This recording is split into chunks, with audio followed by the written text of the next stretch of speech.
This is Democracy Now! I'm Amy Goodman. This week, a federal court ordered Johnson & Johnson to pay more than $2 billion to a group of women who developed ovarian cancer after using talcum powder contaminated with asbestos. In its ruling, the Eastern District Missouri Court of Appeals said Johnson & Johnson, quote, engaged in conduct that was outrageous because of evil motive and reckless indifference, unquote.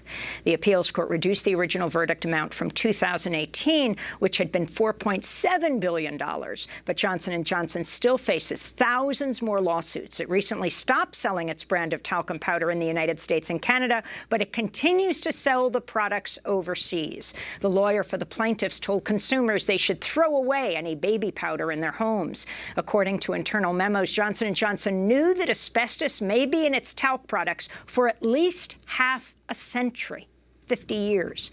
But as concern grew, Johnson & Johnson targeted its ad campaigns at Black, Latinx, and overweight women. In 2007, the year after the International Agency for Research on Cancer determined talc was, quote, possibly carcinogenic, Johnson & Johnson planned to market the product to African Americans in, quote, underdeveloped geographical areas with hot weather and higher AA population, unquote. This is Marvin Salter, the son of Jacqueline Salter Fox, who sued Johnson & Johnson after being diagnosed with late-stage ovarian cancer in 2013. She didn't live to see the trial. Her family was awarded $72 million in 2016, a decision which was later overturned. Marvin Salter testified in 2019 before the House Oversight Committee. I sincerely believe that Johnson & Johnson took my mother's life. We believed in the company and the product specifically. My mother was a true fan. It was a staple in our house and a necessary part of our hygienic routine. It was as natural for her as her brushing her teeth every single day. She was diagnosed with the late stage of ovarian cancer in April of 2013. It was a rough time for us, but my mother was the type of woman who never let bad news overtake her joy. She was confident she would beat this disease. Her spirit was never broken, despite what was happening to her body. She smiled through it all. Johnson & Johnson has yet to take ownership for what they have done, and they have yet to take one step to make amends to all of us whose lives have been turned upside down because we trusted in this company, and they said their product was safe. That's Marvin Salter, son of Jacqueline Salter Fox, who sued Johnson & Johnson after being diagnosed with late-stage ovarian cancer. For more, we're joined by Isabel Chowdhury, Senior Policy Manager for the National Women's Health Network. Welcome to Democracy Now!, Isabel. So lay out the significance of this more than $2 billion verdict against Johnson & Johnson.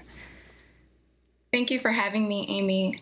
So this case is really significant. The court found that the plaintiffs proved with convincing clarity that defendants engaged in outrageous conduct because of an, I quote, evil motive or reckless indifference. And so the court ended up reversing some of the jury's award, and ultimately the punitive damages to Johnson & Johnson was $715.9 million, and then also $900 million to its subsidiary, Johnson & Johnson Consumer Companies.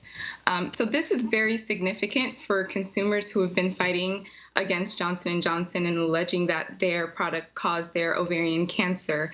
As well, just last month, in May, the company put out a statement saying that they were going to discontinue selling their baby powder product, their talc-based baby powder product in the U.S., but continue to sell those same products abroad, which will impact countries like Africa and Brazil.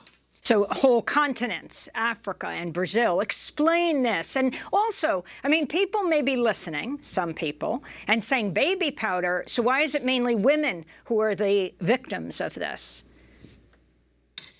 Well, Johnson & Johnson had engaged, as you mentioned, in practices that specifically targeted women, and they specifically targeted African-American women, Latinx women, overweight women.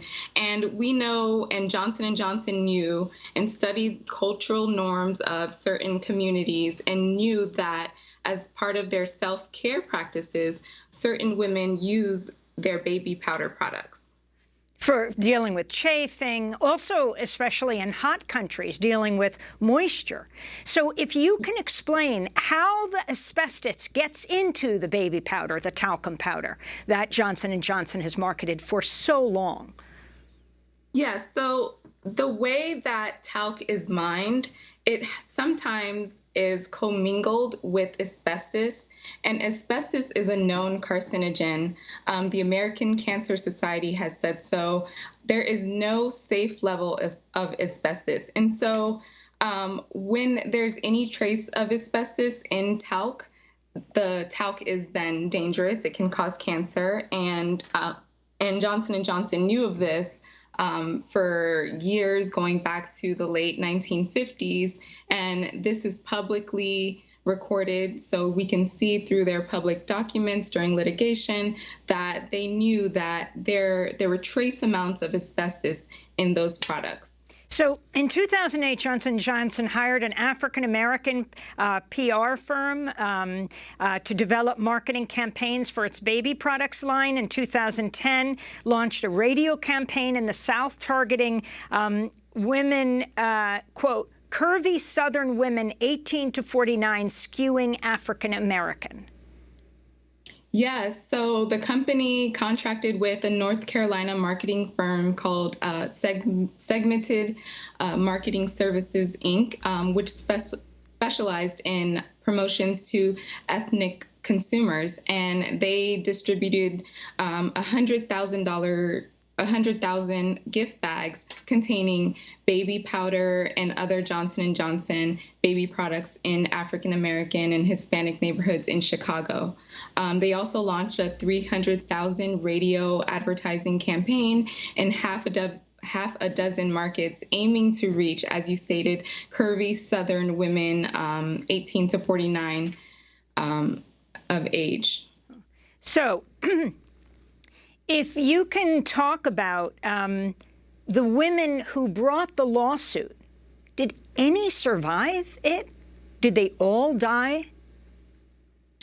Okay, so there were upwards of 20-ish women. I think it was 22 women and their families brought lawsuits against Johnson & Johnson. And as you stated before, they have thousands of lawsuits against them. Through this process, families have lost loved ones. Women have died of ovarian cancer.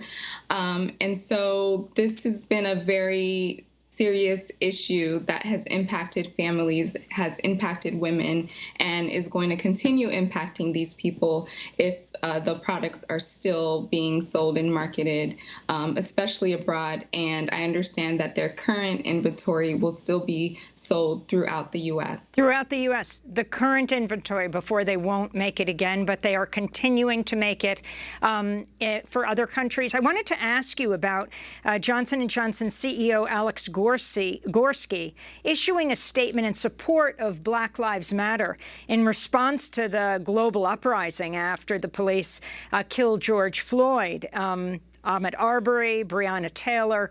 Can you talk about this statement? He said, as the CEO of the world's largest healthcare economy, I must state unequivocally that racism in any form is unacceptable and that Black lives matter. He went on to pledge to focus on inequity in medical care for communities of color. Your response, Isabel?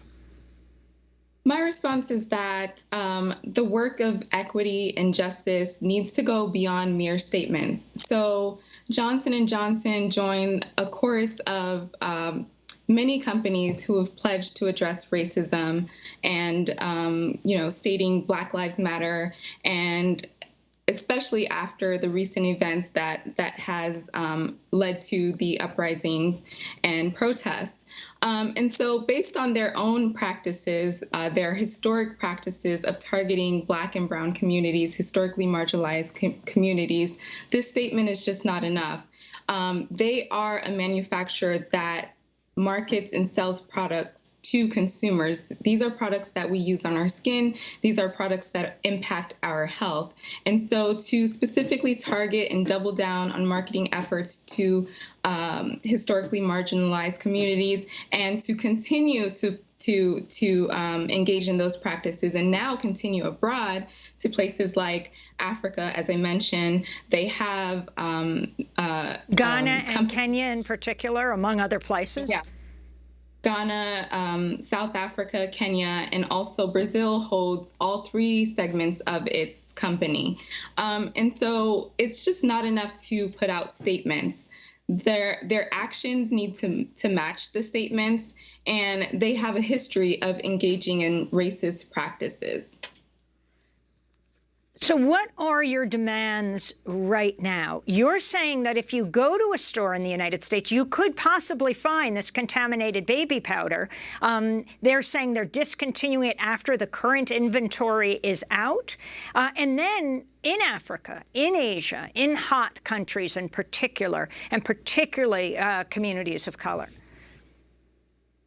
So my demands are that they outright ban these products globally, especially in places where it will impact the communities that they have targeted in the past. So an outright ban on these products, and also acknowledging that they did engage in these practices, and to commit to not continuing to engage in practices that target and harm Black and Brown communities.